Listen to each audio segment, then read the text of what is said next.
Hi and welcome to I Build Lego, where today I'm building the oldest set I own. It's even older than me, dating from 1975 even, back when Jaws was the biggest film at the cinema and Bohemian Rhapsody was brand new. It's the 1913 Cadillac set number 390 from the Hobby Sets theme, which ran from 1975 to 1978. It's 200 pieces, including some which are pretty rare. For example, the 1x6 brick is really common, but only came in clear during the 60s and 70s, apart from a single Harry Potter set from 2004, the Mini Night Bus, which has 6 of them. There are also some headlights with a square aperture, which were only ever in 30 sets in any colour, the most recent of which was released in 1981, and even that was a re-release of a set originally from 1978. Anyway, since this is an older set, the instructions tend to assume a bit more than modern ones do. The whole car has 10 steps, ranging from adding 4 parts to adding 37 parts in a single step, and not just pouring them in, looking at you shipping the bottle. So, step 1 is nice and simple, just putting 4 plates together in a row. One of the plates on my model is broken, sadly, but it still fits together and doesn't cause a structural issue. Step 2 bumps up the difficulty a bit with 15 pieces to add. Ooh. 15 pieces to add.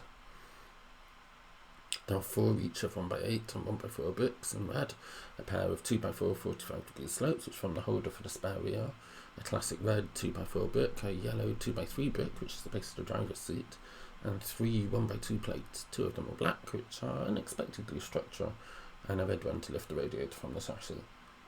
Step 3 starts building the curves on the side of the car. Since this model predates curved slopes, the wheel arches are made up of plates. The front arch starts with a 2x3 plate and a 2x2 on top, butted up against the inside wall of the wheel arches. There is a 1 stud gap between the wheel arch and the engine compartment, giving a nice bit of interest. This is also where the lower set of headlights will sit later on. Step 4 brings the shape of the car up a bit more, with some more 1x bricks, and puts the shape of the rear of the car in place with a couple of 45-degree slopes. Note that these are the older style slope bricks, which don't have a support in the middle, are little hollow triangles. There are also some more bits for wheel arches and the seat of the driver's seat. Step 5 brings in the spare wheel, which sits in a V-shaped pocket at the back of the car. It uses an older method of attaching wheels, rather than a plastic pin which inserts into a socket on the wheel, as used nowadays. The wheel has a metal pin which inserts into one of 4 holes on a 2x4 brick with special tubes in. You can see the tubes on the bottom of the brick, which for some reason is transparent. For the spare wheel, it uses one of the long side holes, while the running wheels use the hole on the short side of the brick. The spare wheel assembly is held in place by a 4x4 plate and is surprisingly sturdy. You can pick the car up by the spare wheel without any issues. This step also adds the lower headlights, which are backless. Unlike other headlight bricks, these ones can slide onto the studs since they only have 3 sides, although this does make them quite easy to damage. They squash if pressure is applied on the side, such as by a small person standing on them, and they come off with very little effort.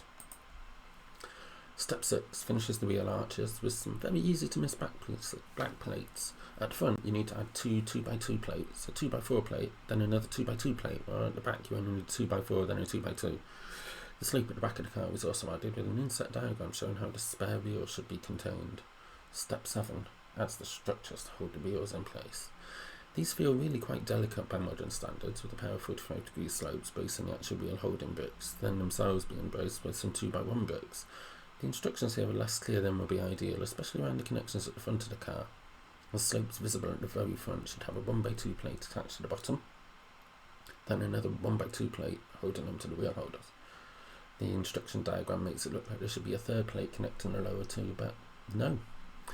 Step 8 is back onto the top of the car and adding the detail around the windscreen and side windows.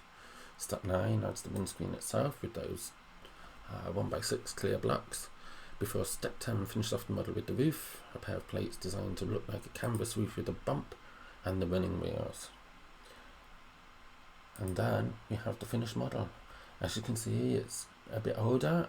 There's some visible moulding points on there, and it's a bit dusty, mostly because this is a very old model and has been in storage for quite a while.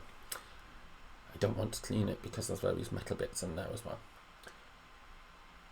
Hopefully you've enjoyed seeing that model come together, and feel free to come back next time when we'll be doing something else.